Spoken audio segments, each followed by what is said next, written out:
चैतन्य प्रभु नित्यानंद श्री अद्वैत गदाधर श्रीवासदि गौर भक्तवृंद।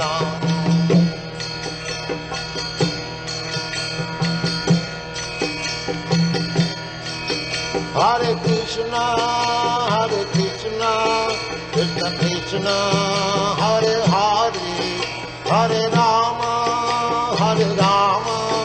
राम राम हरे हरे। हरे कृष्ण। ओम नमो भगवते वासुदेवाय। ओम नमो भगवते वासुदेवाय। ओम नमो भगवते वासुदेवाय।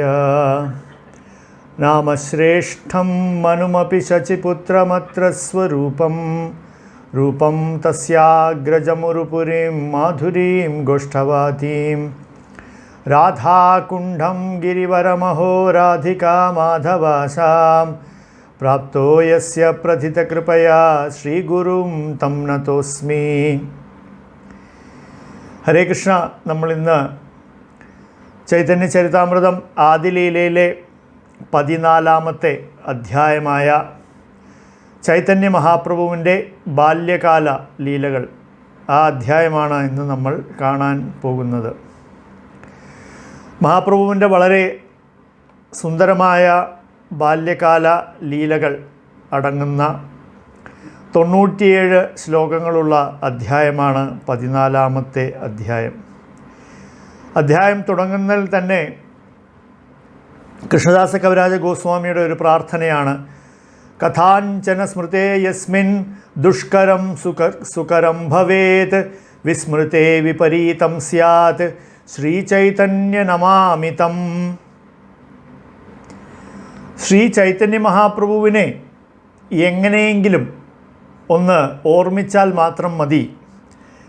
തികച്ചും ബുദ്ധിമുട്ടായിട്ടുള്ള കാര്യങ്ങൾ പോലും വളരെ എളുപ്പമായി തീരും. അഥവാ ഇനി ഒരാൾ ചൈതന്യ മഹാപ്രഭുവിനെ വിസ്മരിക്കുകയാണെങ്കിൽ എളുപ്പമായിട്ടുള്ള കാര്യങ്ങൾ പോലും ബുദ്ധിമുട്ടായി ഇരിക്കും. ആ ചൈതന്യ മഹാപ്രഭുവിന് ഞാൻ എൻ്റെ സാദര നമസ്കാരങ്ങൾ സമർപ്പിക്കുന്നു എന്ന് പറഞ്ഞുകൊണ്ടാണ് കൃഷ്ണദാസ കവിരാജ ഗോസ്വാമി ഈ 14-ാമത്തെ അധ്യായം തുടങ്ങുന്നത്. ശ്രീല പ്രബോധാനന്ദ സരസ്വതി രചിച്ചിരിക്കുന്ന ചൈതന്യ ചന്ദ്രാമൃതം എന്ന് പറയുന്ന ഗ്രന്ഥത്തിൽ അദ്ദേഹം പറയുന്നുണ്ട്, ഭഗവാനിൽ നിന്നും ഒരല്പമെങ്കിലും കാരുണ്യം കിട്ടിയിട്ടുള്ള ഒരു ഭക്തൻ, അവൻ പിന്നീട് മുക്തിയെക്കുറിച്ച് പോലും കൂടുതൽ ചിന്തിക്കുന്നതേയില്ല. വലിയ വലിയ പണ്ഡിതന്മാരും തത്വജ്ഞാനികൾക്കുമെല്ലാം ഏറ്റവും ഉന്നതമായ വസ്തു മുക്തിയാണ്. പക്ഷേ ഭഗവാന്റെ ഒരു അല്പമെങ്കിലും കൃപയ്ക്ക് പാത്രീഭവിച്ചിട്ടുള്ള ഒരു ഭക്തനെ സംബന്ധിച്ചിടത്തോളം ആ മുക്തിക്ക് യാതൊരു വിലയുമില്ല. അതുപോലെ തന്നെ ചൈതന്യ മഹാപ്രഭുവിൻ്റെ ഭക്തനായിട്ടുള്ള ഒരു വ്യക്തിയെ സംബന്ധിച്ചിടത്തോളം ഇനിയിപ്പോൾ സ്വർഗലോകവാസമാണെങ്കിൽ പോലും അയാൾക്ക് അത് തൃണത്തിന് സമാനമാണ്. അതുകൊണ്ട് അദ്ദേഹം പറയുകയാണ്, യോഗചര്യയിലൂടെ ഉണ്ടാകുന്ന സിദ്ധികൾ ഉള്ള ഒരു വ്യക്തിയെക്കാളും ഈ ചൈതന്യ മഹാപ്രഭുവിൻ്റെ ഭക്തൻ ഉന്നതനാണ്. കാരണം അയാളെ സംബന്ധിച്ചിടത്തോളം അയാളുടെ ഇന്ദ്രിയങ്ങൾ പല്ല് പോയ പാമ്പിനെ പോലെയാണ് എന്ന് അദ്ദേഹം പറയുന്നു. അതായത് നമ്മുടെ ഇന്ദ്രിയങ്ങൾ വളരെ ശക്തിമത്താണെന്നും അവയെല്ലാം എന്താ പറയുക, ഏറ്റവും വിഷം നിറഞ്ഞ പല്ലുകളുള്ള ഒരു പാമ്പിനെ പോലെയാണ്, അല്ലെങ്കിൽ ഓരോ ഇന്ദ്രിയവും ഒരു വിഷപ്പാമ്പിന് തുല്യമാണ് എങ്കിൽ ഇവിടെ പറയുന്നത് അത്രയും വിഷപ്പാമ്പുകളുടെ എല്ലാം പല്ല് പറിച്ച് കളഞ്ഞതുപോലെയാണ് ചൈതന്യ മഹാപ്രഭുവിൻ്റെ ഭക്തനെ സംബന്ധിച്ചിടത്തോളം അയാളുടെ ഇന്ദ്രിയങ്ങൾ എന്ന് പറയുന്നത്.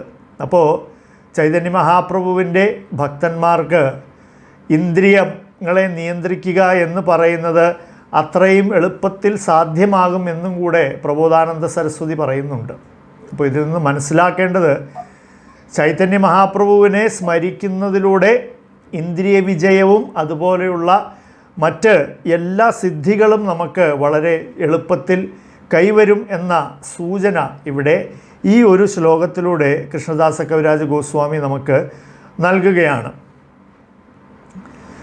അപ്രകാരമുള്ള ചൈതന്യ മഹാപ്രഭുവിനെ കുറിച്ചിട്ട്, ആ മഹാപ്രഭുവിൻ്റെ അവതാരത്തെക്കുറിച്ചിട്ട് ഞാൻ പറയുകയാണ് എന്ന് കൃഷ്ണദാസ കവിരാജ ഗോസ്വാമി പറഞ്ഞുകൊണ്ട് പറയുന്നു. അവതാരം ഞാൻ വർണ്ണിച്ചു കഴിഞ്ഞു. ഇനി അങ്ങോട്ട് ഞാൻ ഭഗവാന്റെ ബാല്യകാല ലീലകളെക്കുറിച്ചിട്ട് പറയാം. വന്ദേ ചൈതന്യ കൃഷ്ണസ്യ ബാല്യലീലാം മനോഹരം ലൗകികീം അപിതമീശ ചേഷ്ടസ്യ വലിനാന്തരാം. അതായത് ചൈതന്യ മഹാപ്രഭു സ്വയം കൃഷ്ണൻ തന്നെയാണ്. വന്ദേ ചൈതന്യ കൃഷ്ണസ്യ, അവിടുന്നിൻ്റെ ബാല്യലീലകളെ ഞാൻ നമസ്കരിക്കുകയാണ്. ലൗകികീം അപിതാം ഈശചേഷ്ടസ്യ വലിതാന്തരാം. ഇവയെല്ലാം ഒരു സാധാരണ കുഞ്ഞിൻ്റെ പ്രവൃത്തികൾ പോലെ തോന്നുമെങ്കിലും അവയെല്ലാം പരമപുരുഷ ഭഗവാന്റെ ലീലകളാണ് എന്ന് നമ്മൾ തിരിച്ചറിയേണ്ടതാണ്. ശ്രീല പ്രഭുപാദർ ഇതിനോട് ചേർത്ത് പറയുന്നുണ്ട്, ഭഗവത് ലീലകളെ ഒരിക്കലും നമ്മൾ ഒരു സാധാരണ മനുഷ്യൻ്റെ പ്രവൃത്തികൾക്ക് തുലനം ചെയ്തുകൊണ്ട് കാണാനേ പാടില്ല. അത് നമ്മൾ ചെയ്യുന്ന ഏറ്റവും വലിയ അപരാധമാണ്. ഇത് യഥാർത്ഥത്തിൽ അപരാധം നിറഞ്ഞിട്ടുള്ള ഒരു മനസ്സിൻ്റെ ഉടമയാണ് പലപ്പോഴും ഭഗവാന്റെ ലീലകളെ വെറും മാനുഷിക പ്രവൃത്തികൾക്ക് താരതമ്യം ചെയ്തുകൊണ്ട് കാണുക എന്ന് പറയുന്നത്. അപ്പോൾ അങ്ങനെ കാണരുത് എന്ന് ഇവിടെ കൃഷ്ണദാസ കവിരാജ ഗോസ്വാമി എടുത്തു പറയുകയാണ്. അപ്രകാരം മഹാപ്രഭുവിൻ്റെ ആദ്യത്തെ ബാല്യലീലയിൽ തന്നെ ഇവിടെ പറയുന്നുണ്ട്, മഹാപ്രഭു ഒരിക്കൽ, അതായത് മലർന്നു കിടക്കുന്ന കുഞ്ഞ് കമിഴ്ന്ന് കിടക്കുന്ന ആ അവസ്ഥയിൽ, എന്നിട്ട് മഹാപ്രഭു എഴുന്നേറ്റ് നിന്ന് നടക്കാൻ തുടങ്ങിയപ്പോൾ മഹാപ്രഭുവിൻ്റെ, അതായത് ചൈതന്യ മഹാപ്രഭു കുഞ്ഞ് ഗൗരഹരിയായിരിക്കുന്ന ആ കുഞ്ഞ് നടക്കാൻ തുടങ്ങിയപ്പോൾ വിഷ്ണുവിൻ്റെ പാദത്തിൽ കാണുന്ന ചിഹ്നങ്ങളെല്ലാം ജഗന്നാഥ മിശ്രയുടെ വീട്ടിൻ്റെ തറയിൽ ദൃശ്യമായി. അപ്പോൾ ഇത് കണ്ടപ്പോൾ ജഗന്നാഥ മിശ്രയ്ക്കും ശചി മാതാവിനും ഇത് എന്താണ് എന്ന് മനസ്സിലാകുന്നില്ല. അപ്പോൾ ജഗന്നാഥ മിശ്ര പറഞ്ഞു, നമ്മൾ നിത്യവും പൂജിക്കുന്ന സാളഗ്രാമശില ബാലഗോപാലൻ തന്നെയാണല്ലോ.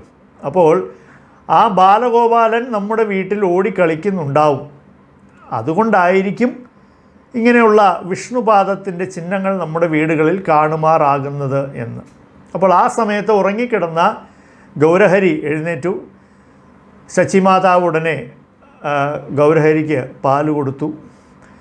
എന്നിട്ട് അപ്പോൾ ശചിമാതാവ് കാണുന്നു, കുഞ്ഞിൻ്റെ കാലിൻ്റെ അടിയിൽ വിഷ്ണുവിൻ്റെ പാദത്തിലുള്ള ചിഹ്നങ്ങളെല്ലാം ഉണ്ട്.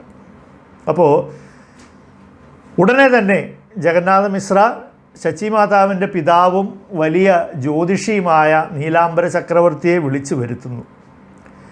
അപ്പോൾ നീലാംബര ചക്രവർത്തി വന്നു. അദ്ദേഹം ആ വിഷ്ണുപാദങ്ങളിലുള്ള ചിഹ്നമെല്ലാം ഈ കുഞ്ഞിൻ്റെ പാദങ്ങളിൽ കണ്ടു.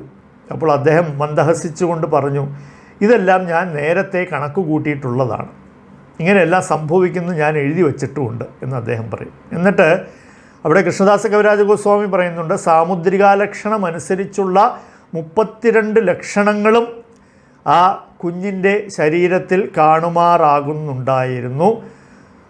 അതായത് നാരായണൻ്റെ, ശ്രീമൻ നാരായണൻ്റെ ചിഹ്നങ്ങൾ എന്ന് പറയുന്നത് അവിടുന്നിൻ്റെ കൈപ്പത്തികളിലും കാലിൻ്റെ അടിയിലും കാണാൻ കഴിയും. അപ്പോൾ അതുപോലെയുള്ള എല്ലാ ചിഹ്നങ്ങളും ചൈതന്യ മഹാപ്രഭുവിൻ്റെ കാൽപാദങ്ങളിലും കൈവെള്ളയിലും കാണുമാറായി. അത് മാത്രമല്ല 32 സാമുദ്രിക ലക്ഷണങ്ങൾ. അപ്പോൾ ഈ 32 സാമുദ്രിക ലക്ഷണങ്ങളെക്കുറിച്ചിട്ടും കൃഷ്ണദാസ കവിരാജ ഗോസ്വാമി പറയുന്നുണ്ട്.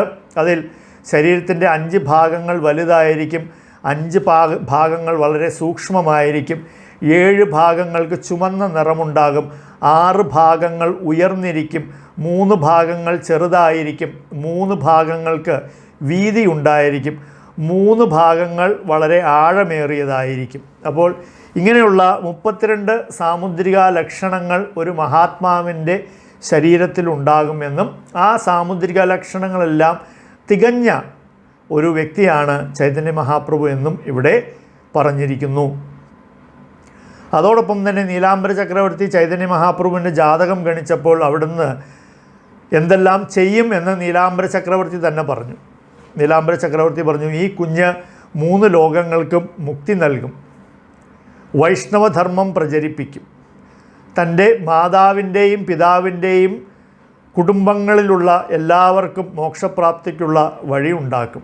മാത്രമല്ല ഈ ലോകത്തെ മുഴുവനും സംരക്ഷിക്കുകയും നിലനിർത്തുകയും ചെയ്യും. അതുകൊണ്ട് ഈ കുഞ്ഞിന് വിശ്വംഭര എന്ന പേര് നൽകാം എന്ന് തീരുമാനിക്കുന്നു. അങ്ങനെ കുഞ്ഞ് നിമായ്ക്ക് വിശ്വംഭരൻ എന്ന നാമകരണം നൽകുന്നു.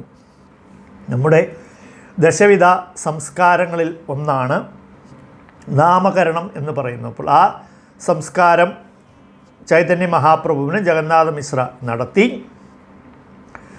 അതായത് ഭഗവത് അവതാരം എന്ന് പറയുമ്പോൾ ഇങ്ങനെ വളരെ വ്യക്തമായ ലക്ഷണങ്ങളോട് കൂടിയിട്ട് തിരിച്ചറിയേണ്ടത് വളരെ വളരെ പ്രധാനപ്പെട്ട ഒരു കാര്യമാണ്.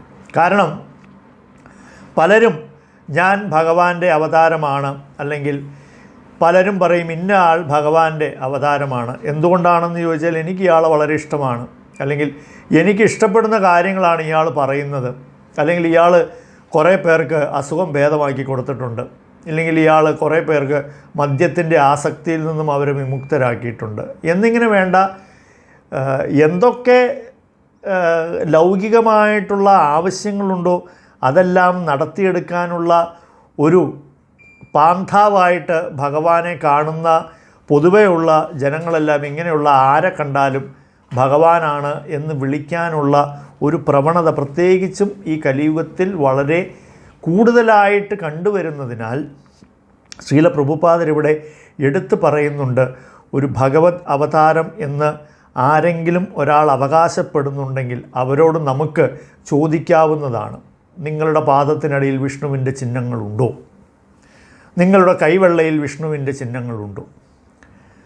അല്ല, ഇതുപോലെ ഒരാളെ കണ്ടിട്ടുണ്ടെങ്കിൽ അയാളിൽ ഈ പറയുന്ന 32 സാമുദ്രിക ലക്ഷണങ്ങളുണ്ടോ? ഇതെല്ലാം നമ്മുടെ ശാസ്ത്രങ്ങളിൽ വളരെ വ്യക്തമായി പറഞ്ഞിട്ടുണ്ട്. എന്നിട്ടും നമുക്കെല്ലാവർക്കും അറിയാം എത്ര പേരാണ് ഞാനാണ് ഭഗവാൻ, അല്ലെങ്കിൽ ഞാൻ ഭഗവാന്റെ ഏറ്റവും അടുത്ത ആളാണ് എന്നിങ്ങനെയെല്ലാം പറഞ്ഞ് പൊതുജനങ്ങളെ വിഡ്ഢികളാക്കുന്നു എന്നുള്ളത് നമുക്കെല്ലാവർക്കും അറിയാവുന്ന ഒരു കാര്യമാണ്. അപ്പോൾ ഈ ഒരു കാര്യം ശ്രീല പ്രഭുപാദർ എടുത്തു പറയുന്നുണ്ട്, ഇങ്ങനെ എല്ലാവരെയും കയറി ഭഗവാൻ എന്ന് അംഗീകരിച്ചു കൊടുക്കരുത്. എന്തുകൊണ്ടാണെന്ന് വെച്ചാൽ ഭഗവാൻ ഈസ് നോട്ട് ചീപ്പ് എന്ന് ശ്രീല പ്രഭുപാദർ പലയിടങ്ങളിലും ആവർത്തിച്ച് പറയുന്നുണ്ട്.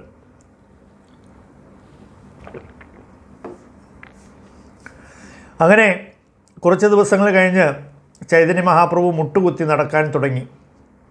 അപ്പോൾ ഒരു ദിവസം ചൈതന്യ മഹാപ്രഭു ഇങ്ങനെ മുട്ടുകുത്തി നടന്നുകൊണ്ടിരുന്നപ്പോൾ മഹാപ്രഭുവിൻ്റെ അരയിൽ കെട്ടിയിരുന്ന അരഞ്ഞാണത്തിലുള്ള മണികളെല്ലാം ഇങ്ങനെ കിണുങ്ങിക്കൊണ്ടിരിക്കുകയായിരുന്നു. അപ്പോൾ ആ സമയത്ത് മഹാപ്രഭുവിൻ്റെ വീട്ടുമുറ്റത്തിൽ, ഗൗരഹരിയുടെ വീട്ടുമുറ്റത്തിൽ ഒരു വലിയ പാമ്പ് കാണുമാറായി.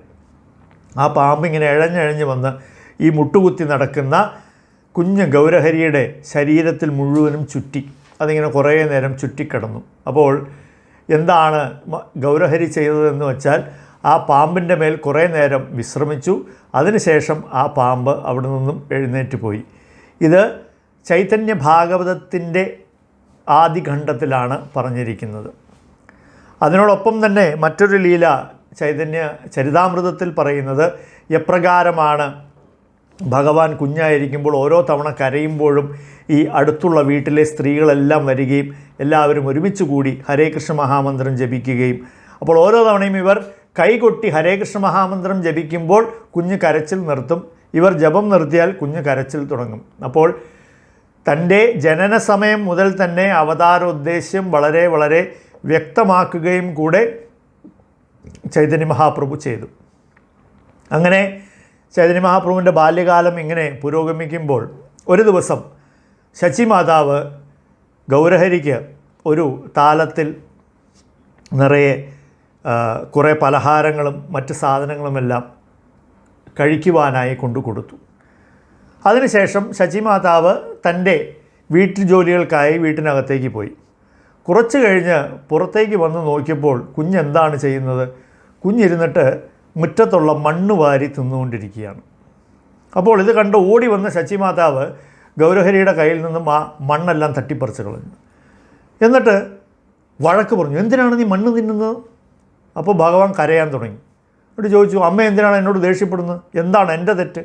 ഈ കാണുന്ന അമ്മ ഉണ്ടാക്കിയിരിക്കുന്ന ഈ പലഹാരമാണെങ്കിലും ഈ തന്നിരിക്കുന്ന ചോറാണെങ്കിലും ഇതെല്ലാം തന്നെ ഈ മണ്ണിൽ നിന്നുണ്ടായതല്ലേ?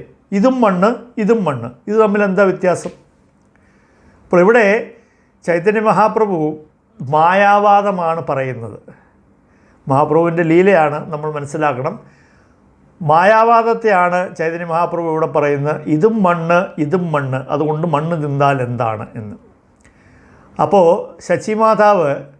ശചിമാതാവിനെ കൊണ്ട് മായാവാദത്തെ ഖണ്ഡനം ചെയ്യുക എന്നതാണ് ചൈതന്യ മഹാപ്രഭുവിൻ്റെ ഉദ്ദേശം. അതുകൊണ്ട് ശചിമാതാവ് ചൈതന്യ മഹാപ്രഭുവിന് ചോദിക്കുകയാണ്, നിന്നോട് ആരാണ് ഇത് പഠിപ്പിച്ചു തന്നത്?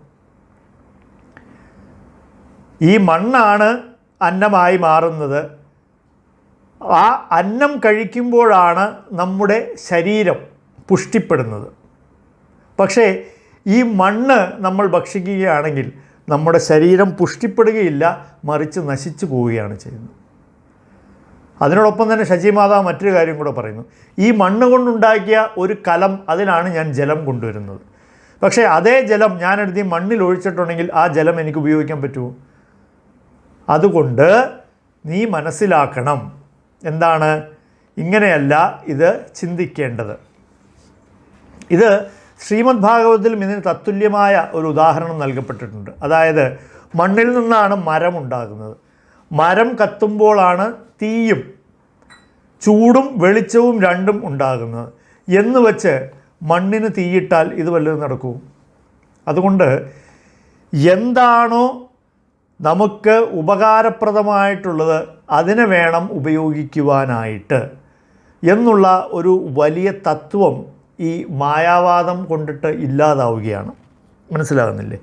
അതായത് മായാവാദത്തിൽ അവരെന്താണ് പറഞ്ഞത്, ഇതുമൊന്ന് ഇത് രണ്ടും ഒന്ന് തന്നെ എന്ന് പറയുന്നു. പക്ഷേ ഓരോന്നിനും അതിൻ്റേതായ രൂപത്തിൽ അതിൻ്റേതായിട്ടുള്ള ഉപയോഗമുണ്ട്.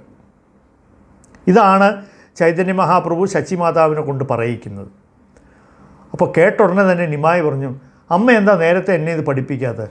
ഇനി എനിക്ക് മനസ്സിലായല്ലോ, ഇനി ഞാൻ ഒരിക്കലും മണ്ണ് തിന്നില്ല എന്ന് പറഞ്ഞ് വീണ്ടും നിമായി അമ്മയുടെ മടിയിൽ കയറി കിടന്ന് വീണ്ടും പാൽ കുടിക്കാൻ തുടങ്ങി. ചൈതന്യ മഹാപ്രഭു നമുക്ക് നൽകിയിട്ടുള്ള ഏറ്റവും വലിയ വരം എന്ന് പറയുന്നത് സിദ്ധാന്തത്തെ സംബന്ധിച്ചിടത്തോളം അദ്ദേഹം നൽകിയിരിക്കുന്ന അചിന്ത്യ ഭേദാഭേദ തത്വം എന്ന് പറയുന്നതാണ്. അതായത് എല്ലാം ഒരു ശക്തി തന്നെയാണ്, പക്ഷേ അത് ആ ശക്തിയുടെ വിവിധ രൂപങ്ങളിൽ, ശക്തി പരിണമിച്ച് വിവിധ രൂപങ്ങളിലാവുകയും അതിലൂടെ വ്യത്യസ്തമായിട്ടുള്ള കാര്യങ്ങൾ നടത്തപ്പെടുകയും ചെയ്യുന്നു. മനസ്സിലാകുന്നില്ലേ? പക്ഷേ ഇതെല്ലാം ഒന്നാണോ എന്ന് ചോദിച്ചാൽ സ്രോതസ് എല്ലാറ്റിൻ്റെയും ഒന്നാണ് എന്ന ആ തത്വത്തിൽ അധിഷ്ഠിതമായിട്ടെല്ലാം ഒന്നാണ്, പക്ഷേ എല്ലാം ഒന്നല്ല. ഇതിനെയാണ് ശക്തി പരിണാമവാദം എന്നും പറയുന്നത്. മായാവാദികൾ പറയുന്നത് വിവർത്തനവാദമാണ്. ഇത് മാറുന്നതാണല്ലോ ഇത്, അതുകൊണ്ട് ഇത് തന്നെ ഇതും തന്നെ ഇത്. മനസ്സിലാകുന്നില്ലേ? അപ്പോൾ അചിന്ത്യ ഭേദാഭേദ തത്വം എന്ന് പറഞ്ഞിട്ടുണ്ടെങ്കിൽ ഒന്നാമത്തെ കാര്യം അത് അചിന്ത്യമാണ് എന്ന് പറഞ്ഞാൽ നമ്മുടെ ചിന്തയ്ക്ക് അതീതമാണ്. ഭേദ അഭേദ, ഒരേ സമയത്ത് ഭേദമാണോ, ഇത് രണ്ടും തമ്മിൽ ഭേദമുണ്ടോ? ഉണ്ട്. ഭേദമില്ലേ? ഇല്ല. ഇതിനെയാണ് അചിന്ത്യ ഭേദ അഭേദ തത്വം എന്ന് പറയുന്നത്. അതും ശ്രീ ചൈതന്യ മഹാപ്രഭുവിൻ്റെ, ഞാൻ നേരത്തെ പറഞ്ഞതുപോലെയുള്ള അദ്ദേഹം നമുക്ക് തന്നിട്ടുള്ള ഏറ്റവും ശക്തമായ ഒരു തത്വസിദ്ധാന്തമാണ് അചിന്ത്യ ഭേദാഭേദ തത്വം എന്ന് പറയുന്നത്. അതിനുശേഷം മറ്റ് മഹാപ്രഭുവിൻ്റെ ലീലകളെക്കുറിച്ച് തുടർന്ന് പറയുമ്പോൾ ഒരിക്കൽ ജഗന്നാഥ മിശ്രയുടെ വീട്ടിലേക്ക് ഒരു ബ്രാഹ്മണൻ വരികയുണ്ടായി. അയാൾ ഒരു യാത്ര ചെയ്യുന്ന ബ്രാഹ്മണനായിരുന്നു. അപ്പോൾ അക്കാലങ്ങളിൽ ബ്രാഹ്മണർ ഓരോ യാത്രയ്ക്ക് പോകുമ്പോൾ അവർ ഓരോ ദിവസവും അന്തി ഉറങ്ങുന്നത് ഏതെങ്കിലും ഒരു ബ്രാഹ്മണ ഗൃഹത്തിൽ ഒരു അതിഥിയായിട്ടാണ്. അപ്പോൾ ഈ ബ്രാഹ്മണന് വിഗ്രഹാരാധന ഉണ്ടായിരുന്നു. അപ്പോൾ ഇദ്ദേഹം വന്ന് ജഗന്നാഥ മിശ്രയോട് പറഞ്ഞു, എനിക്ക് എൻ്റെ ഭഗവാന് നിവേദ്യം തയ്യാറാക്കണം. അപ്പോൾ ജഗന്നാഥ മിശ്ര അതിനുള്ള ക്രമീകരണങ്ങളെല്ലാം നടത്തിക്കൊടുത്തു. അതായത് വളരെ സ്ട്രിക്റ്റായിട്ട് ഇത് പിന്തുടരുന്ന ധാരാളം ആളുകൾ ഇങ്ങനെയുണ്ട്. അതായത് അവർ തന്നെയാണ് അവർ ആരാധിക്കുന്ന വിഗ്രഹത്തിൻ്റെ നിവേദ്യം അവർ തന്നെ തയ്യാറാക്കണം എന്ന നിർബന്ധമുള്ള എത്രയോ പേരുണ്ട്. ഇന്നത്തെ കാലഘട്ടത്തിൽ വളരെ കുറവായിരിക്കാം. പക്ഷേ നമുക്ക് ഇതിൽ നിന്ന് കാണാൻ പറ്റുന്നത് ജഗന്നാഥ മിശ്രയുടെ കാലഘട്ടത്തിലെങ്കിലും അത്തരത്തിലുള്ള ബ്രാഹ്മണർ ധാരാളം ഉണ്ടായിരുന്നിരിക്കണം. അതുകൊണ്ടാണ് ഇങ്ങനെ ഒരു ബ്രാഹ്മണൻ ജഗന്നാഥ മിശ്രയുടെ വീട്ടിൽ വരുന്നത്. അപ്പോൾ അങ്ങനെ അദ്ദേഹത്തിന് നിവേദ്യം തയ്യാറാക്കാനുള്ള എല്ലാ ക്രമീകരണങ്ങളും നടത്തിക്കൊടുത്തു. അദ്ദേഹം അതനുസരിച്ച് നിവേദ്യമെല്ലാം തയ്യാറാക്കിയപ്പോൾ കുഞ്ഞ് ഗൗരഹരി നിമായി അവിടെ പോയി അതെല്ലാം എടുത്ത് കഴിച്ചു. അപ്പോൾ ബ്രാഹ്മണൻ വിഷമിച്ചു. ജഗന്നാഥ മിശ്ര പറഞ്ഞു, സാരമില്ല, ബ്രാഹ്മണൻ പറഞ്ഞു, ചെറിയ കുഞ്ഞല്ലേ, സാരമില്ല, ഞാൻ ഒന്നുകൂടെ തയ്യാറാക്കാം എന്ന് പറഞ്ഞ് അദ്ദേഹം വീണ്ടും നിവേദ്യം തയ്യാറാക്കി. വീണ്ടും നിമായ അത് പോയി നിവേദ്യത്തിന് മുന്നേ എടുത്ത് കഴിച്ചു. ബ്രാഹ്മണൻ കൂടുതൽ വിഷമത്തിലായി. പക്ഷേ ഒന്നും പറയാനും വയ്യ. എന്തുകൊണ്ടാണ്? ജഗന്നാഥ മിശ്രയുടെ വീട്ടിലാണ്, ജഗന്നാഥ മിശ്രയുടെ കുഞ്ഞാണ് എടുക്കുന്നത്. ജഗന്നാഥ മിശ്ര പറഞ്ഞു, ഒന്നൊരു തവണ കൂടെ അങ്ങ് നിവേദ്യം തയ്യാറാക്കും, കുഞ്ഞ് വന്ന് എടുക്കാതിരിക്കാൻ ഞാൻ ശ്രമിക്കാം എന്ന് പറഞ്ഞു. അപ്പോൾ ബ്രാഹ്മണൻ വീണ്ടും നിവേദ്യം ഉണ്ടാക്കുന്നു. മൂന്നാമത്തെ തവണയും കുഞ്ഞ് നിമായി അതെടുത്ത് ഭക്ഷിക്കുന്നു. അപ്പോൾ ബ്രാഹ്മണൻ വളരെ വളരെ മനസ്സുകൊണ്ട് വിഷമിച്ചു പോയി. അപ്പോൾ ബ്രാഹ്മണൻ വിചാരിച്ചു, ഇന്ന് ഭഗവാൻ എൻ്റെ മേൽ കോപപ്പെട്ടിരിക്കുന്നു, അതുകൊണ്ടാണല്ലോ എൻ്റെ നിവേദ്യം സ്വീകരിക്കുന്നതിന് മുമ്പ് തന്നെ ഈ കുഞ്ഞ് വന്ന് ഇതെടുത്ത് ഭക്ഷിക്കുന്നത്. അപ്പോൾ നിമായി ആ ബ്രാഹ്മണനോട് പറഞ്ഞു, എന്നെ അങ്ങേക്കറിയില്ല, അങ്ങ് കഴിഞ്ഞ യുഗത്തിലും ഇതുപോലെ തന്നെ നന്ദമഹാരാജാവിൻ്റെ വീട്ടിൽ ഒരിക്കൽ യാത്രയ സമയത്ത് വരികയും അവിടെ ഇതേപോലെ തന്നെ ഭക്ഷണം ഉണ്ടാക്കുകയും അത് ഞാൻ എടുത്ത് കഴിക്കുകയും ചെയ്തു. ആ കൃഷ്ണൻ തന്നെയാണ് ഞാൻ എന്ന് പറഞ്ഞ് ആ ബ്രാഹ്മണനെ അനുഗ്രഹിച്ചു, മോക്ഷപ്രാപ്തിക്ക് അർഹനാക്കി. പക്ഷേ അതോടൊപ്പം തന്നെ നിമായി അദ്ദേഹത്തോട് പറഞ്ഞു, നമ്മൾ രണ്ടുപേരും തമ്മിൽ ഈ സംസാരിച്ചത് നമ്മൾ മാത്രം അറിഞ്ഞാൽ മതി എന്ന്. അതുപോലെ തന്നെ മറ്റൊരിക്കൽ 2 തസ്കരന്മാർ വന്ന് നിമായെ തട്ടിക്കൊണ്ടുപോകാൻ ഒരു ശ്രമം നടത്തി. ആ സമയത്ത് കുഞ്ഞായിരുന്നപ്പോൾ ശചിമാതാവ് നിമായുടെ ശരീരത്തിൽ അനേകം സ്വർണ്ണാഭരണങ്ങളെല്ലാം ധരിപ്പിച്ചാണ് നിമായി ദിവസവും കളിച്ചുകൊണ്ടിരിക്കുന്നത്. അപ്പോൾ ഈ കുഞ്ഞിനെ പിടിച്ചുകൊണ്ടുപോയി ഇതിനെ കൊന്ന് ഈ സ്വർണ്ണാഭരണങ്ങളെല്ലാം തട്ടിയെടുക്കണമെന്നായിരുന്നു ഈ 2 കള്ളന്മാരുടെ ഉദ്ദേശം. പക്ഷേ ഭഗവാൻ തൻ്റെ മായ ഉപയോഗിച്ച് ഈ കള്ളന്മാർ കുറേ അങ്ങോട്ടും ഇങ്ങോട്ടും എല്ലാം നടന്ന അവസാനം ജഗന്നാഥ മിശ്രയുടെ വീട്ടുമുറ്റത്ത് തന്നെ വന്നെത്തി. അപ്പോഴാണ് അവർക്ക് സ്വബോധമുണ്ടായത്. നോക്കുമ്പോൾ അവിടെ എല്ലാവരും ഈ കുഞ്ഞിനെ തിരഞ്ഞുകൊണ്ടിരിക്കുന്നു. അവരപ്പോൾ തന്നെ കുഞ്ഞിനെ ഇറക്കി വെച്ചിട്ട് അവിടെ നിന്ന് പോയി. പിന്നീട് ഒരിക്കൽ ഒരു ഏകാദശിയുടെ അന്ന് ജഗന്നാഥ മിശ്രയോട് നിമായി പറഞ്ഞു, എനിക്ക് തീരെ സുഖമില്ല, വയറ്റിൽ എന്തോ ചെയ്യുന്നു, അതുകൊണ്ട് അങ്ങ് പോയിട്ട് ഹിരണ്യ പണ്ഡിതൻ, ജഗദീശ പണ്ഡിതൻ, ഇവരുടെ വീട്ടിന് കുറച്ചപ്പുറം താമസിക്കുന്ന 2 ബ്രാഹ്മണരാണ്, അവരുടെ അടുത്ത് പോയിട്ട് വിഷ്ണുവിനുള്ള നിവേദ്യം കുറച്ച് എനിക്ക് തന്നയക്കാൻ പറയണം, ഇത് കഴിച്ചാൽ മാത്രമേ എനിക്ക് ഈ വയറുവേദനയ്ക്ക് ശമനമുണ്ടാവുകയുള്ളൂ എന്ന് പറയും. അങ്ങനെ ജഗന്നാഥ മിശ്ര ആകെ ആശ്ചര്യചകിതനായി അവരുടെ വീട്ടിൽ പോയി പറയും, ഇന്ന് ഏകാദശിയല്ലേ, പക്ഷെ നിങ്ങൾ വിഷ്ണുവിന് നിവേദ്യം തയ്യാറാക്കുന്നുണ്ടല്ലോ. അപ്പോൾ അവരും ആശ്ചര്യചകിതരായിപ്പോയി. ഇങ്ങനെയൊരു സമ്പ്രദായം ഞങ്ങൾക്കുണ്ടെന്ന് ഇവരെങ്ങനെയാണ് അറിഞ്ഞത് എന്നെല്ലാം ചിന്തിക്കുകയും അപ്രകാരം ആ വിഷ്ണുവിനുള്ള നിവേദ്യം ഇവിടെ നിമായ്ക്ക് കൊണ്ട് കൊടുക്കുന്നു. നിമായി അത് കഴിക്കുന്നു. എന്നിട്ട് പറയുന്നു, എൻ്റെ വയറുവേദന സുഖമായി എന്ന്. അപ്പോൾ ഇതെല്ലാം മഹാപ്രഭു ചെറുപ്പത്തിൽ താൻ ആരാണ് എന്നതിൻ്റെ ചില സൂചനകൾ നൽകിക്കൊണ്ടിരുന്ന ലീലകളാണ്. അതുപോലെ തന്നെ അടുത്ത വീട്ടിലെല്ലാം പോയി അവിടെയുള്ള ഭക്ഷണമെല്ലാം മോഷ്ടിക്കുക, അവിടെയുള്ള പാത്രങ്ങളിട്ടുടയ്ക്കുക, അവിടുത്തെ കുഞ്ഞുങ്ങളുമായിട്ട് വഴക്കുണ്ടാക്കുക, ഇങ്ങനെയുള്ള ഇതെല്ലാം കുസൃതികളെല്ലാം കൃഷ്ണൻ ചെയ്തതുപോലെ തന്നെ നിമായും ചെയ്യുമായിരുന്നു. പക്ഷേ ആ അയൽവക്കക്കാരെല്ലാവർക്കും ശചിമാതാവിനോടും ജഗന്നാഥ മിശ്രയോടും സ്നേഹവും ആദരവുമുണ്ട്. നിമായോടും അവർക്കെല്ലാവർക്കും അത്യധികം സ്നേഹവുമുണ്ട്. എന്നാലും ചിലപ്പോഴെല്ലാം അവർ വന്നിട്ട് ശചിമാതാവിനോട് പറയും, അതായത് ഇങ്ങനെയെല്ലാം ഈ നിമായെ കൊണ്ടിട്ട് കുസൃതി കൊണ്ട് ഒരു നിവൃത്തിയുമില്ല. വേറൊരു വീട്ടിലെ ഒരു അമ്മ വന്നിട്ട് പറഞ്ഞു, എൻ്റെ ചെറിയ കുഞ്ഞിൻ്റെ ചെവിയിൽ ഈ നിമായ വന്ന് വെള്ളം ഒഴിക്കുന്നു, കുഞ്ഞ് കിടന്ന് കരച്ചിൽ കരയുന്നു. അപ്പോൾ ശചിമാതാവ് നിമായെ വിളിക്കും, കുറേ വഴക്ക് പറയും, നിമായ കുറച്ച് കരയും, പിന്നീട് വീണ്ടും മടിയിൽ കിടത്തും, പാല് കൊടുക്കും. ഇങ്ങനെയാണ് ഈ ഓരോ കാര്യങ്ങൾ നിമായ ചെയ്തുകൊണ്ടിരുന്നത്. അതുപോലെ തന്നെ മറ്റൊരു ദിവസം നിമായി ശചിമാതാവുമായിട്ട് ഇങ്ങനെ വഴക്ക് കൂടുമ്പോൾ ശചിമാതാവിനെ ഒരു അടി വെച്ചു കൊടുത്തു. ശചിമാതാവ് ഉടനെ തന്നെ മോഹാലസ്യപ്പെട്ടു വീണു. അപ്പോൾ അടുത്തുള്ള വീട്ടിലെ സ്ത്രീകളെല്ലാം വന്നിട്ട് നിമായോട് പറഞ്ഞു, നീ എത്രയും പെട്ടെന്ന് ഒരു നാളികേരം മുഴുവനായിട്ട് കൊണ്ടുവന്നാൽ മാത്രമേ ശചിമാതാവിന് മോഹാലസ്യത്തിൽ നിന്നും ഉണരുകയുള്ളൂ എന്ന് പറഞ്ഞു. നിമായി ഒരു ക്ഷണം കൊണ്ട് മുറ്റത്തേക്ക് പോയി കയ്യിൽ 2 നാളികേരവുമായിട്ട് വന്നു. അപ്പോൾ തന്നെ ശചിമാതാവ് മോഹാലസ്യം വിട്ട് ഉണരുകയും ചെയ്തു. അവർക്കെല്ലാവർക്കും വളരെ വളരെ ആശ്ചര്യമായിപ്പോയി. ഇതെല്ലാം എന്താണ് പറയുന്നത് വെച്ചാൽ, ഭഗവാൻ തൻ്റെ അലൗകികമായ ലീലകൾ ഇങ്ങനെ പ്രകടിപ്പിക്കും. അത് ഭഗവാന് ചുറ്റുമുള്ളവർക്ക് മാത്രമേ കാണാൻ പറ്റുകയുള്ളൂ, അവർക്ക് മാത്രമേ ഇതെല്ലാം ആസ്വദിക്കാനും പറ്റുകയുള്ളൂ. അതുപോലെ തന്നെ നിമായി തൻ്റെ സുഹൃത്തുക്കളുമായിട്ട് മറ്റുള്ള കുട്ടികളെയും കൂട്ടി ഗംഗാതീരത്തേക്ക് പോകുമായിരുന്നു. ഇവരെല്ലാവരും നവദ്വീപിലാണ് വസിക്കുന്നത്. ഗംഗാദേവി അവിടെ വളരെ അടുത്ത് തന്നെയുണ്ട്. അപ്പോൾ ഇവരെല്ലാം ഗംഗയിൽ കുളിക്കാൻ മറ്റുമായിട്ട് പോകും. അപ്പോൾ അവിടെ ഈ നവദ്വീപ ഗ്രാമത്തിലുള്ള ഈ ചെറിയ ചെറിയ പെൺകുട്ടികളെല്ലാം വന്നിട്ട് ഗംഗയിൽ സ്നാനം ചെയ്തുകൊണ്ട് അവർ ശിവനെ പ്രാർത്ഥിക്കും, ദേവിയെ പ്രാർത്ഥിക്കും. അപ്പോൾ ഇവർക്ക് വേണ്ടിയിട്ടുള്ള പൂവും കുറച്ച് അവിലും അതുപോലെ പഴങ്ങളും അങ്ങനെയുള്ളതെല്ലാം കൊണ്ടുവന്ന് നിവേദിക്കാൻ വേണ്ടിയിട്ട് ഇവരെല്ലാം കൊണ്ടുവന്ന് അത് ഈ നദീതീരത്ത് വെച്ചിട്ട് ഇവരെല്ലാം വെള്ളത്തിലിറങ്ങി ഇങ്ങനെ പൂജിക്കുകയും ധ്യാനിക്കുകയും ഒക്കെ ചെയ്തുകൊണ്ടിരിക്കും. എന്തിനാണ്? ഈ വിവാഹം കഴിഞ്ഞിട്ടില്ലാത്ത കന്യകമാരെല്ലാവരും തന്നെ പൊതുവെ ശിവനെയാണ് ആരാധിക്കുന്നത്. എന്തിനു വേണ്ടിയിട്ട്? നല്ല ഒരു ഭർത്താവിനെ കിട്ടുവാൻ വേണ്ടിയിട്ട്. എന്തുകൊണ്ടാണെന്നറിയാമോ? ശിവൻ ക്ഷിപ്രപ്രസാദിയാണ്, ക്ഷിപ്രകോപിയാണ് എന്ന് നമുക്കറിയാം. പക്ഷേ ശിവൻ ഒരിക്കലും പാർവതീദേവിയോട് ദേഷ്യപ്പെടാറേയില്ല. ഏറ്റവും ശാന്തനായ പതിയാണത്രേ ശിവൻ. അതുപോലെ തന്നെ ഈ ഭൗതിക ലോകത്തിൽ ശിവൻ്റെ അത്രയും ശക്തനായിട്ട് മറ്റൊരു പുരുഷനൊട്ടില്ലതാണ്.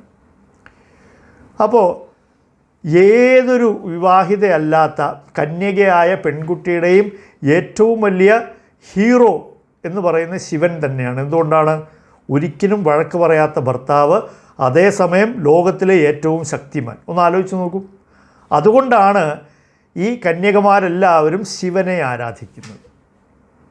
അതിനോടൊപ്പം തന്നെ അവരെല്ലാവരും കാർത്യായനെയും ആരാധിക്കും. എന്തുകൊണ്ടെന്ന് വെച്ചാൽ അതുപോലെ ഒരു നല്ല ഭാര്യയാകാൻ കഴിയണമേ എന്ന്. അപ്പോൾ ഇതിങ്ങനെ ചൈതന്യ മഹാപ്രഭു നിമായി ഇത് കാണും. അത് നിമായി എന്ത് ചെയ്യും? ആ വച്ചിരിക്കുന്ന മാല എടുത്ത് കഴുത്തിലിടും. എന്നിട്ട് ഇവർ വച്ചിരിക്കുന്ന അവിലും പഴവും എല്ലാം എടുത്ത് തിന്നും. എന്നിട്ട് പറയും, ഈ ശിവനും ഈ ദുർഗയും ഇവരെല്ലാം എൻ്റെ സേവകരാണ്. അതുകൊണ്ട് ഞാൻ നിങ്ങളെല്ലാം ആശീർവദിച്ചിരിക്കുന്നു. നിങ്ങൾക്കെല്ലാവർക്കും അതിസുന്ദരന്മാരും സുമുഖരും നല്ല ധാന്യവും ഗോക്കളും ധാരാളമുള്ള ധനികന്മാരായ ഭർത്താക്കന്മാരെ കിട്ടട്ടെ എന്ന് മഹാപ്രഭു നിമായി ഇവരെല്ലാവരെയും അനുഗ്രഹിക്കും. അപ്പോൾ ഇവർ പറയും, നിമായി നീ ഞങ്ങളുടെ സഹോദരനെ പോലെയാണ്, നീ ഇങ്ങനെ ഞങ്ങളുമായിട്ട് കളിക്കരുത്, ഞങ്ങളിങ്ങനെ പേടിപ്പിക്കരുത്. അപ്പം നിമായി പറയും, ഇതെല്ലാം എനിക്ക് തന്നില്ല എന്നുണ്ടെങ്കിൽ ഞാൻ നിങ്ങളെ ശപിക്കും. 4 കല്യാണം കഴിഞ്ഞ വയസ്സനായ ഭർത്താവിനെ ആയിരിക്കും നിങ്ങൾക്ക് കിട്ടുന്നതെന്ന് പറഞ്ഞിട്ട് നിമായ അവരെ പേടിപ്പിക്കും. അപ്പോൾ പെൺകുട്ടികൾക്ക് ഇങ്ങനെ പറഞ്ഞു കഴിയുമ്പോൾ ഒരു പേടി, അയ്യോ ഇനി നിമായ എങ്ങാനും ശപിച്ചാൽ നമുക്ക് വല്ല വയസ്സനെയും 4ാമത്തെ 5ാമത്തെയും ഭാര്യയായിട്ടൊക്കെ പോകേണ്ടി വരുമോ എന്ന് പേടിക്കും അത്രയും. അതുകൊണ്ട് അവർ പറയും കുഴപ്പമില്ല. അങ്ങനെ ഇവരെല്ലാവരെയും നിമായി അനുഗ്രഹിക്കും.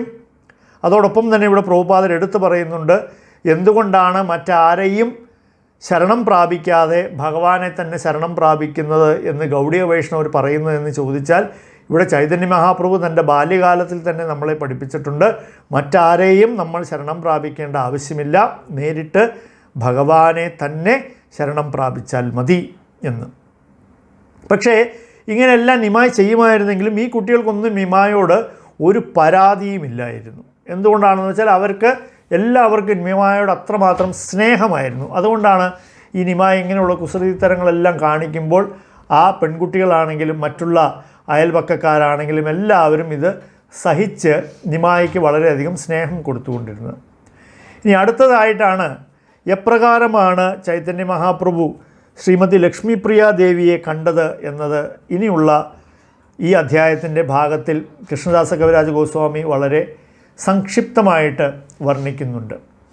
ഒരു ദിവസം വല്ലഭാചാര്യൻ എന്ന് പറയുന്ന ബ്രാഹ്മണൻ്റെ പുത്രിയായ ലക്ഷ്മി ഇതുപോലെ തന്നെ ഗംഗാതീരത്ത് ദേവകളെ ആരാധിക്കുവാനായിട്ട് പൂജിക്കുവാനായിട്ട് അവിടെ വന്നു. അവിടെ വന്നപ്പോൾ ചൈതന്യ മഹാപ്രഭുവിനെ ലക്ഷ്മി ദേവി നേരിട്ട് കാണുകയാണ്. കാണുമ്പോൾ തന്നെ അവർക്ക് രണ്ടുപേർക്കും അന്യോന്യമുള്ള ആ സ്നേഹം അവർക്ക് വീണ്ടും അറിയുമാറായി. എന്തുകൊണ്ടാണ്? ഇവർ രണ്ടുപേരും എക്കാലവും പതിപത്നിമാരായതുകൊണ്ട്.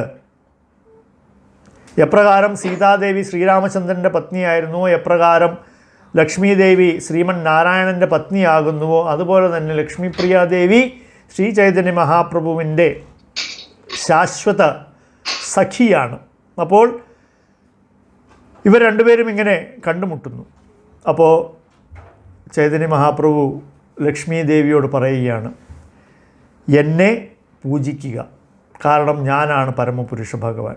അതുകൊണ്ട് നിനക്ക് എന്ത് വരമാണോ നീ ആഗ്രഹിക്കുന്നത് അത് നിനക്ക് തീർച്ചയായിട്ടും ലഭിക്കും എന്നങ്ങനെ ലക്ഷ്മി ദേവിയോട് ലക്ഷ്മിപ്രിയയോട് പറയുന്നു.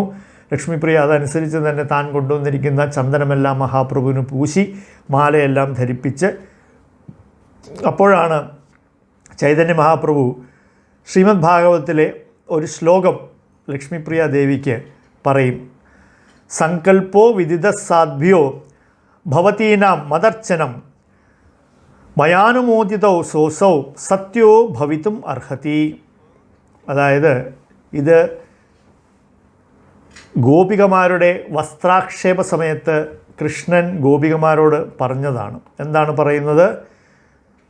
സാധ്വികളായ അല്ലയോ ഗോപിമാരെ,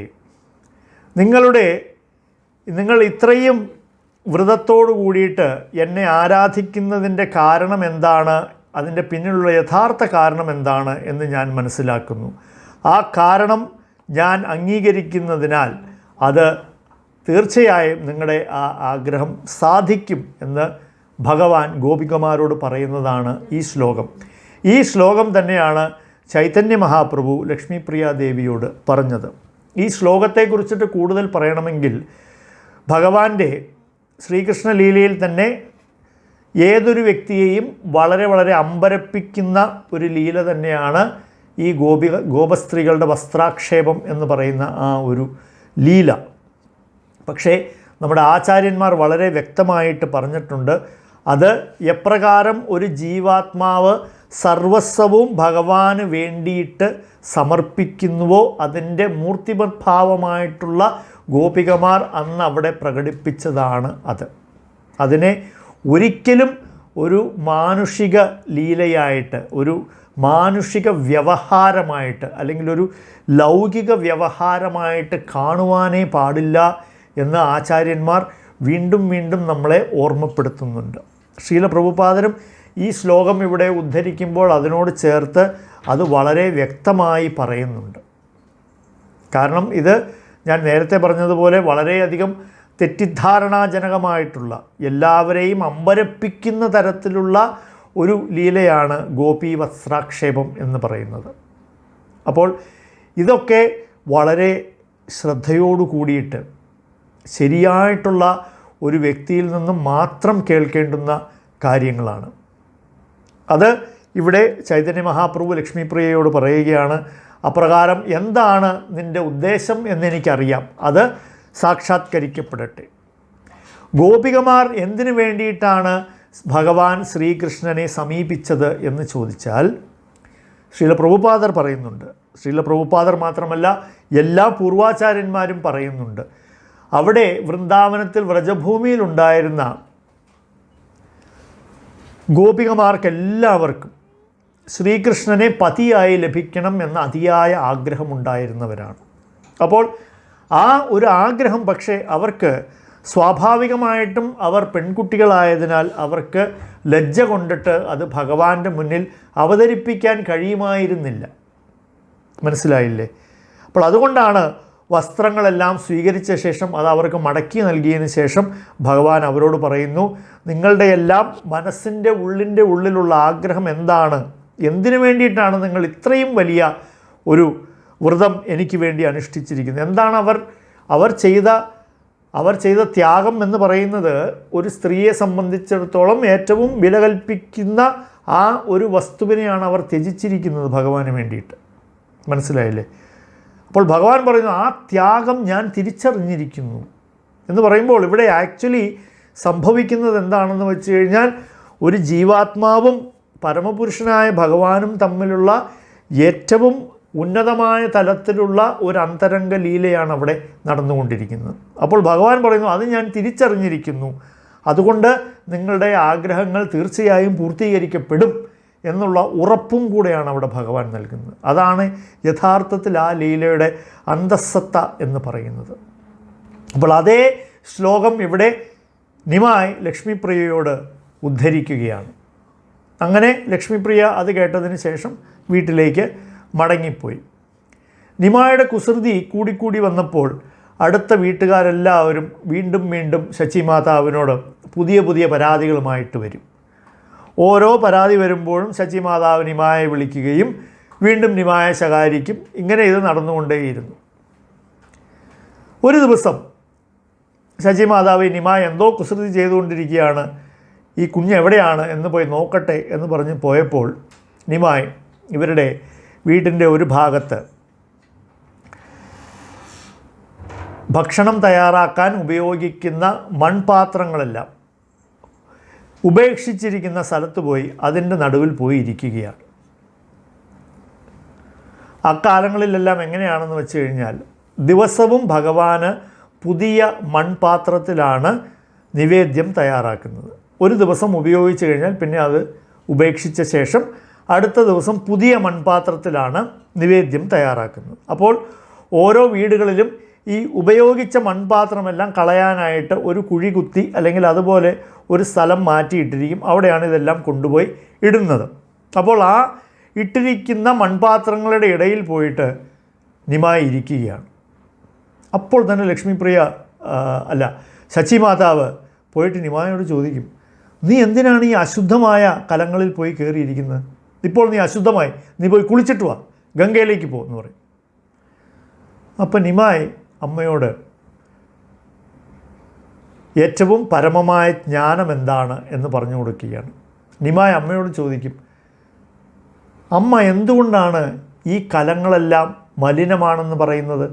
അമ്മ ഇന്നലെയല്ലേ ഇതിൽ വിഷ്ണുവിന് വേണ്ടിയിട്ട് നിവേദ്യം തയ്യാറാക്കിയത്? വിഷ്ണുവിൻ്റെ ഭോഗനിവേദ്യം തയ്യാറാക്കുന്ന ഒരു പാത്രം എങ്ങനെയാണ് അശുദ്ധമാവുക? ഭഗവാൻ ഇവിടെ വലിയൊരു തത്വമാണ് തൻ്റെ മാതാവിനെ പഠിപ്പിച്ചത്. അതായത് ഏതൊരു വസ്തുവും നമ്മൾ വിഷ്ണുവുമായിട്ട് അതിനെ ബന്ധപ്പെടുത്തുകയാണെങ്കിൽ പിന്നെ അതിലുള്ള മാലിന്യം ഇല്ലാതാകുന്നു എന്നുള്ള ഒരു സന്ദേശമാണ് മാതാവിന് ചൈതന്യ മഹാപ്രഭു ഈ ഒരു ലീലയിലൂടെ നൽകിയത്. പക്ഷേ എന്നിരുന്നാലും ശചിമാതാവ് പറഞ്ഞു, നീ അശുദ്ധമായി, നീ പോയി ഗംഗയിൽ കുളിച്ചിട്ട് വാ. അപ്പോൾ ഇതെന്താണ്? ഞാനാണ് ഉത്തരവാദിത്വമുള്ള മാതാവ്, നീ അവിടെ പോയി ഇരുന്നു, അത് ഇന്നലെ വച്ച പാചകത്തിന് ഉപയോഗിച്ച പാത്രമാണ്, ഇന്ന് നീ അത് തുടരരുത്, നീ പോയി കുളിച്ചിട്ട് വാ. മനസ്സിലാകുന്നില്ല? ഇതാണ് ഭഗവാന്റെ ലീലകൾ അചിന്ത്യമാണ് എന്ന് നമ്മൾ പറയുന്നത് കൊണ്ടിട്ട് നമ്മൾ ഉദ്ദേശിക്കുന്നത്. അപ്പോൾ മഹാപ്രഭു പോയി, കുളിച്ചിട്ട് വന്നു. പക്ഷേ ഈ ജ്ഞാനം കൊടുത്തു. മനസ്സിലാകുന്നില്ലേ? അപ്പോൾ ഇതിനെയാണ് നമ്മൾ ഭഗവാന്റെ അചിന്ത്യമായ ലീല എന്ന് പറയുന്നത്. നമ്മളെപ്പോഴും പറയും, ഭഗവാൻ ശ്രീകൃഷ്ണൻ എപ്പോഴെല്ലാം യശോദാമാതാവ് ഒരു വടിയെടുക്കുന്നുവോ അപ്പോഴെല്ലാം ഭഗവാൻ ഭയപ്പെടും. പക്ഷേ ഭയത്തിന് ഒരു രൂപമുണ്ടെങ്കിൽ അത് ഭഗവാന്റെ മുന്നിൽ വന്നാൽ ഭയപ്പെടുമെന്നാണ് ശാസ്ത്രം പറഞ്ഞിരിക്കുന്നത്. അതായത് ഭയം ഒരു രൂപമെടുത്ത് വന്ന് നിന്നാൽ ആരെ കണ്ടാൽ ഭയപ്പെടുമോ ആ ഭഗവാൻ ഭയപ്പെടാൻ പാടുണ്ടോ? ഇല്ലേ? താത്വികമായിട്ട് നോക്കിയാൽ ഭഗവാന് ഭയം വരാൻ സാധ്യതയില്ല, പാടില്ല, ഭയം വരില്ല. അല്ലേ? അങ്ങനെ തന്നെയല്ലേ? പക്ഷേ യശോദാമാതാവ് വടിയെടുത്തപ്പോൾ ഭഗവാന് ഭയം വന്നോ എന്ന് ചോദിച്ചാൽ വന്നു. സത്യത്തിൽ വന്നോ എന്ന് ചോദിച്ചാൽ സത്യത്തിൽ ഭയപ്പെട്ടു. എന്തുകൊണ്ടാണ്? ആ ലീലയിൽ അതുപോലെ ഉള്ള ഒരു ഭാവത്തിൻ്റെ ക്രയവിക്രയം അവിടെ ആ ലീലയെ പരിപൂർണമാക്കാൻ വേണ്ടിയിട്ട് ആവശ്യമാണ്. അതായത് യശോദ എന്ന് പറയുന്ന പരമഭക്തയ്ക്ക് ആ ഭഗവാന്റെ ഭയവും അവർക്ക് അതീന്ദ്രിയമായ ആനന്ദമാണ് പ്രദാനം ചെയ്യുന്നത്. അതിലൂടെ ഭഗവാനും അത്യധികം ആനന്ദമുണ്ടാവുകയാണ്. അപ്പോൾ ഇതാണ് ഭഗവാന്റെ അചിന്ത്യമായ ലീല എന്നതുകൊണ്ട് നമ്മൾ ഉദ്ദേശിക്കുന്നത്. ഒരു ദിവസം നിമായി ഇങ്ങനെ നടന്നു പോകുമ്പോൾ കാലിൽ കൊലുസില്ലാതെ തന്നെ കിങ്ങിണി ശബ്ദം കേൾക്കുന്നു ശചിമാതാവിന്. അപ്പോൾ ശചിമാതാവ് ജഗന്നാഥ മിശ്രയെ വിളിച്ചിട്ട് പറയുന്നു, അങ്ങേക്ക് കിങ്ങിണി ശബ്ദം കേൾക്കുന്നുണ്ടോ? അദ്ദേഹം പറയും, എനിക്കും കേൾക്കുന്നുണ്ട്, പക്ഷേ നിമായിയുടെ കാലിൽ കൊലുസില്ല. അപ്പോൾ ശചിമാതാവ് പറഞ്ഞു, ഇതൊരത്ഭുതം മാത്രമല്ല ഇവിടെ നടക്കുന്നത്. ഞാൻ പലപ്പോഴും കാണാറുണ്ട്, ഏതൊക്കെയോ രൂപത്തിലുള്ള ആരൊക്കെയോ വരുന്നു, അവരെല്ലാവരും വന്ന് സ്തുതികൾ പറഞ്ഞിട്ട് പോകുന്നത് കേൾക്കുന്നു. അപ്പോൾ ജഗന്നാഥ മിശ്ര പറഞ്ഞു, ഒന്നും ഭയപ്പെടണ്ട, എല്ലാം വിശ്വംഭരൻ്റെ നന്മയ്ക്ക് വേണ്ടിയിട്ടുള്ളതായിരിക്കണം എന്ന് പറഞ്ഞ് നമുക്ക് സമാധാനിക്കാം എന്ന് ജഗന്നാഥ മിശ്ര പറയുന്നു. ഒരു ദിവസം ജഗന്നാഥ മിശ്രയുടെ ഉറക്കത്തിൽ ഒരു ബ്രാഹ്മണൻ വരികയാണ്. ബ്രാഹ്മണൻ വന്നിട്ട് ജഗന്നാഥ മിശ്രയോട് വളരെ ക്ഷുഭിതനായി സംസാരിക്കുന്നു. അദ്ദേഹം പറയുകയാണ്, ഈ നിമായി ആരാണെന്ന് അറിഞ്ഞുകൊണ്ടാണോ നിങ്ങൾ ശകാരിക്കുന്നത്? കാരണം ഈ സ്വപ്നം കാണുന്ന അന്ന് ജഗന്നാഥ മിശ്ര എന്തോ ഒരു കാര്യം, നിമായി ഇതുപോലെ എന്തോ ഒരു കുസൃതി ചെയ്തു. അപ്പോൾ ജഗന്നാഥ മിശ്ര നിമായെ ശകാരിച്ചു, അല്ലേ? അപ്പോൾ ആ ദിവസമാണ്, ആ ഉറക്കത്തിലാണ് സ്വപ്നത്തിൽ ബ്രാഹ്മണൻ വന്നിട്ട് ജഗന്നാഥ മിശ്രയെ ശകാരിക്കുന്നത്. അദ്ദേഹത്തിനോട് പറയുകയാണ്, ഇതാരാണെന്നറിയാതെയാണ് നിങ്ങൾ ഈ കുഞ്ഞിനെ ശകാരിക്കുന്നത്. അപ്പോൾ ജഗന്നാഥ മിശ്ര സ്വപ്നത്തിൽ മറുപടി പറയുകയാണ്, എൻ്റെ മകൻ ഒരു ദേവതയായിരിക്കാം, സിദ്ധനായിരിക്കാം, മുനിയായിരിക്കാം, പക്ഷെ എന്നെ സംബന്ധിച്ചിടത്തോളം അവൻ എൻ്റെ പുത്രൻ മാത്രമാണ്. അതുകൊണ്ട് ഒരു പിതാവിൻ്റെ ഉത്തരവാദിത്വം എന്താണ്? തൻ്റെ പുത്രനെ ധർമ്മവും പഠിപ്പിക്കുക എന്നുള്ളതാണ്. എന്താണ് ധർമ്മം എന്നത് പുത്രനെ പഠിപ്പിക്കുക എന്നുള്ളത് ഒരു പിതാവിൻ്റെ ഉത്തരവാദിത്വമാണ്. അതാണ് ഞാൻ ചെയ്യുന്നത്. അപ്പോൾ ആ ബ്രാഹ്മണൻ ജഗന്നാഥ മിശ്രയോട് ചോദിക്കുകയാണ്, ഈ കുഞ്ഞ് ഒരു ദൈവസിദ്ധനാണെങ്കിലോ, സ്വതസിദ്ധജ്ഞാനമുള്ളവനാണെങ്കിലോ, അങ്ങനെ സ്വതസിദ്ധമായ ജ്ഞാനമുള്ള ദൈവീക സിദ്ധിയുള്ള ഒരു ദിവ്യ ജന്മമാണ് താങ്കളുടെ പുത്രനെങ്കിൽ താങ്കൾ ഈ പഠിപ്പിക്കുന്നതുകൊണ്ട് എന്താ പ്രയോജനം? ശരിയല്ലേ? അതായത് സ്വതസിദ്ധമായ ജ്ഞാനമുള്ള ഒരാൾക്ക് പിന്നെ എന്തിനാണ് വേറൊരാൾ ജ്ഞാനം ഉപദേശിക്കുന്നത്? ആവശ്യമില്ലല്ലോ. അപ്പോൾ അങ്ങനെ ജ്ഞാനം ഉപദേശിക്കുന്നത് തന്നെ വെറും സമയം പാഴാക്കലല്ലേ ജഗന്നാഥ മിശ്ര എന്നാണ് ഈ ബ്രാഹ്മണൻ ചോദിക്കുന്നത്. അപ്പോൾ ജഗന്നാഥ മിശ്ര പറയും, ഇനി എൻ്റെ പുത്രൻ സാക്ഷാത് ശ്രീമൻ നാരായണനാണെങ്കിൽ പോലും പിതാവ് എന്ന നിലയിലുള്ള എൻ്റെ കടമ ഞാൻ നിറവേറ്റുക തന്നെ ചെയ്യും എന്ന് പറയും. ഇതാണ് ജഗന്നാഥ മിശ്ര എന്ന് പറയുന്ന ആ ഏറ്റവും മഹാനായ ബ്രാഹ്മണൻ്റെ സ്വഭാവം എന്ന് പറയുന്നത്. അപ്പോൾ ആചാര്യന്മാർ പറയുന്നത് ജഗന്നാഥ മിശ്രയുടെ ഭാവം എന്ന് പറയുന്നത് ഏറ്റവും വിശുദ്ധമായ വാത്സല്യമായിരുന്നു. അതായത് നിമായോട് ജഗന്നാഥ മിശ്രയ്ക്കുണ്ടായിരുന്നത് അതീന്ദ്രിയമായ വാത്സല്യമാണ്. അതാണ് അദ്ദേഹം പ്രകടിപ്പിച്ചിരുന്നത്. അപ്പോൾ ജഗന്നാഥ മിശ്ര ഉറക്കം എഴുന്നേറ്റതിന് ശേഷം അത് തൻ്റെ ബന്ധുമിത്രാദികളോടെല്ലാം പറഞ്ഞു, എനിക്കിങ്ങനെ ഒരു സ്വപ്നമുണ്ടായി, സ്വപ്നത്തിൽ ഇങ്ങനെയെല്ലാം ഒരാൾ വന്ന് പറഞ്ഞിട്ട് പോയി. അപ്പോഴും ഇതെല്ലാം കേട്ടപ്പോൾ ഇവരെല്ലാവരും വളരെ വളരെ ആശ്ചര്യചകിതരായി. ഇപ്രകാരം ഭഗവാൻ ഗൗരഹരി ഓരോരോ ലീലകളായിട്ടിങ്ങനെ നടത്തിക്കൊണ്ടേ വന്നു. അങ്ങനെ ജഗന്നാഥ മിശ്ര ഗൗരഹരിക്ക് അതിനുള്ള പ്രായമായപ്പോൾ 4-5 വയസ്സോടടുപ്പിച്ച് ഹാത്തേക്കടി എന്ന് പറയുന്ന വിദ്യാരംഭം എന്ന് പറയുന്ന ആ ഒരു സംസ്കാരം ഗൗരഹരിക്ക് വേണ്ടിയിട്ട് നടത്തുകയാണ്. അതായത് ഹാത്തേക്കടി എന്ന് പറഞ്ഞാൽ ആദ്യമായിട്ട് അക്ഷരങ്ങൾ കുറിക്കുന്ന ഒരു സംസ്കാരം, അത് നമ്മുടെ ദശവിധ സംസ്കാരത്തിലുള്ള ഒരെണ്ണം തന്നെയാണ് വിദ്യാരംഭം എന്ന് പറയുന്നത്. അപ്പോൾ ഈ സംസ്കാരങ്ങളെക്കുറിച്ചിട്ട് പൊതുവായിട്ട് ശ്രീല പ്രഭുപാദർ പറയുന്നുണ്ട്. ശ്രീല പ്രഭുപാദർ പറയുന്നു, ഇങ്ങനെയുള്ള എല്ലാ കാര്യങ്ങളിലും സനാതനധർമ്മത്തിൽ വർണ്ണാശ്രമധർമ്മം പാലിക്കുന്ന എല്ലാവരും എല്ലാ സംസ്കാരത്തിലും പ്രധാനമായിട്ട് ചെയ്യുന്നത് എന്താണെന്ന് വെച്ചാൽ വിഷ്ണുവിനെ ആരാധിക്കുകയും ബ്രാഹ്മണർക്ക് ഭോജനം നൽകുകയുമാണ് ഇത്തരത്തിലുള്ള എല്ലാ പരിപാടികളുടെയും ഒരു പ്രധാന ഘടകം എന്ന് പറയുന്നത്.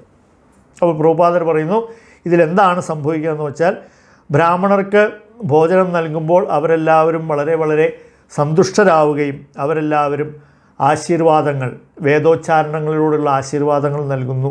അതിലൂടെ ആർക്ക് വേണ്ടിയിട്ടാണോ ഈ സംസ്കാരങ്ങൾ, ഈ ചടങ്ങുകൾ നടത്തപ്പെടുന്നത് അവർക്ക് അനുഗ്രഹം കിട്ടുക മാത്രമല്ല അവിടെ വിഷ്ണുവിനെ ആരാധിക്കുകയും കൂടെ ചെയ്യുന്നതിനാൽ ഭഗവത് പ്രീതിയും ഉണ്ടാകുന്നു.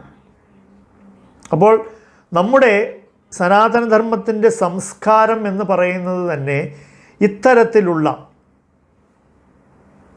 എല്ലായ്പ്പോഴും ഭഗവത് പ്രീതിക്ക് വേണ്ടിയിട്ട് ബ്രാഹ്മണരെ സേവിച്ചുകൊണ്ടുള്ള സംസ്കാരങ്ങളാണ് നമ്മുടെ സനാതനധർമ്മത്തിൻ്റെ ഭാഗമായിട്ടുള്ളത്. അപ്പോൾ ഇതെല്ലാം ചൈതന്യ മഹാപ്രഭുവിൻ്റെ ബാല്യകാലത്തിൽ ജഗന്നാഥ മിശ്രയും ശചീദേവിയും യഥാവിധത്തിൽ ഇവയെല്ലാം നടത്തി എന്ന് ഇവിടെ കൃഷ്ണദാസ കവിരാജ ഗോസ്വാമി പറയുന്നു. അപ്പോൾ ഇതെല്ലാം കൃഷ്ണദാസ കവിരാജ ഗോസ്വാമി പറയുന്നു, ഞാൻ വളരെ സംക്ഷിപ്തമായിട്ടാണ് പറയുന്നത്. എന്തുകൊണ്ടെന്ന് വച്ചാൽ വൃന്ദാവൻ ദാസ് ഠാക്കൂർ ഈ പറയുന്ന കാര്യങ്ങളെല്ലാം വളരെ വളരെ വിശദമായിട്ട് പറഞ്ഞിട്ടുള്ളതിനാൽ ഞാനിതിനെ കൂടുതൽ പറയാൻ താല്പര്യപ്പെടുന്നില്ല എന്നാണ് അദ്ദേഹം പറയുന്നത്. കാരണം നമ്മളിവിടെ നേരത്തെ ഡിസ്കസ് ചെയ്ത 2-3 ഭഗവത് ലീലകൾ എന്ന് പറയുന്നത് ചൈതന്യ ഭാഗവതത്തിൽ അധ്യായങ്ങളോളം നീണ്ടു നിൽക്കുന്ന വർണ്ണനകൾ അതിനെക്കുറിച്ചിട്ടെല്ലാം ഉണ്ട്. പക്ഷേ ഇവിടെ കൃഷ്ണദാസ കവിരാജ ഗോസ്വാമി അത് നമ്മൾ നേരത്തെ പറഞ്ഞിട്ടുണ്ട്. അതായത് ഏതെല്ലാം വിഷയങ്ങൾ, ഏതെല്ലാം ലീലകൾ വൃന്ദാവൻ ദാസ് ഠാക്കൂർ വളരെ വളരെ വിശദമായിട്ട് ചൈതന്യ ഭാഗവതത്തിൽ പറഞ്ഞിട്ടുണ്ടോ അതെല്ലാം കൃഷ്ണദാസ കവിരാജ ഗോസ്വാമി എന്താണ് ചെയ്തിരിക്കുന്നത്, വളരെ സംക്ഷിപ്തമായിട്ടേ പറഞ്ഞിട്ടുള്ളൂ. 2 കാരണങ്ങളാണ്. ഒന്നെന്ന് വെച്ച് കഴിഞ്ഞാൽ വൃന്ദാവൻ ദാസ് ഠാക്കൂർ നേരത്തെ തന്നെ പറഞ്ഞു വെച്ചു, അതുകൊണ്ട് ഇനിയും അതിനെ റിപ്പീറ്റ് ചെയ്യേണ്ട കാര്യമില്ലല്ലോ എന്നുള്ളത് ഒരു വശമുണ്ടെങ്കിലും രണ്ടാമത്തെ വേറെ പ്രധാനപ്പെട്ട ഒരു കാര്യം എന്ന് വെച്ചാൽ കൃഷ്ണദാസ കവിരാജ ഗോസ്വാമി ചൈതന്യ ചരിതാമൃതം രചിക്കുന്നത് അദ്ദേഹം നന്നേ വാർദ്ധക്യത്തിലെത്തിയതിന് ശേഷമാണ്. മനസ്സിലാകുന്നില്ലേ? അപ്പോൾ അദ്ദേഹത്തിനും ഒരു ഇതുണ്ടായിരുന്നു, അതായത് എത്രയും പെട്ടെന്ന് എനിക്കിത് രചിച്ച് തീർക്കണം. മനസ്സിലായില്ലേ? തത്തുല്യമായ ഒരു ധൃതി നമുക്ക് ശ്രീല പ്രഭുപാദരിലും കാണുമായിരുന്നു. അതായത് എത്രയും പെട്ടെന്ന് എനിക്ക് ഇതെല്ലാം ചെയ്തു തീർക്കണം. എന്തുകൊണ്ടാണ്? എനിക്കിതെല്ലാം ചെയ്തു തീർക്കാനുള്ള സമയമുണ്ടാകുമോ എന്ന് എനിക്കറിയില്ല. അപ്പോൾ ഇതെല്ലാം എന്താ പറയുക, തികഞ്ഞ വൈഷ്ണവന്മാരുടെ ലക്ഷണങ്ങളാണ്. മനസ്സിലാകുന്നില്ലേ? ഒരു തികഞ്ഞ ഭക്തൻ്റെ വളരെ പ്രധാനപ്പെട്ട ലക്ഷണങ്ങളിലൊന്നാണ് ഒരു ഭക്തൻ എല്ലായ്പ്പോഴും സമയം കുറവാണ് എന്ന് തോന്നുന്നത്. എന്ന് പറഞ്ഞാൽ നമുക്ക് സമയം കുറവാണെന്ന് തോന്നുന്നത് പോലെയല്ല. നമുക്ക് സമയം കുറവാണെന്ന് തോന്നുന്നത് നമ്മൾ ഭൗതികമായ കാര്യങ്ങൾ അനേകം ചെയ്യാനുള്ളതുകൊണ്ട് നമുക്ക് സമയം കുറവായിട്ട് തോന്നുന്നു. പക്ഷേ തികഞ്ഞ ഭഗവത് ഭക്തന്മാരെപ്പോഴും ചിന്തിക്കുന്നത് എനിക്കിനി ഇത്രയും സമയമുണ്ടോ എന്ന് എനിക്കറിയില്ല, പക്ഷേ എനിക്ക് ഇത്രയുമെല്ലാം ഭഗവാന് വേണ്ടിയിട്ട് ഇത്രയുമെല്ലാം കാര്യങ്ങൾ ചെയ്തു തീർക്കാനുണ്ട്. മനസ്സിലായില്ലേ? അപ്പോൾ സമയം പോരാ എന്ന ഒരു തോന്നൽ ഒരു തികഞ്ഞ ഭക്തൻ്റെ ലക്ഷണമാണ്. എന്തിനു വേണ്ടിയിട്ട് സമയം പോരാ? ഭഗവത് ഭക്തിയുത സേവനത്തിന് ഇനിയും ഉള്ള സമയം എനിക്കൊട്ടും പോരാതെ വരും എന്നുള്ള ഒരു ചിന്ത. അപ്പോൾ ആ ഒരു മനോഭാവം കൃഷ്ണദാസ് കവിരാജ ഗോസ്വാമിയും പങ്കുവച്ചിട്ടുണ്ട്.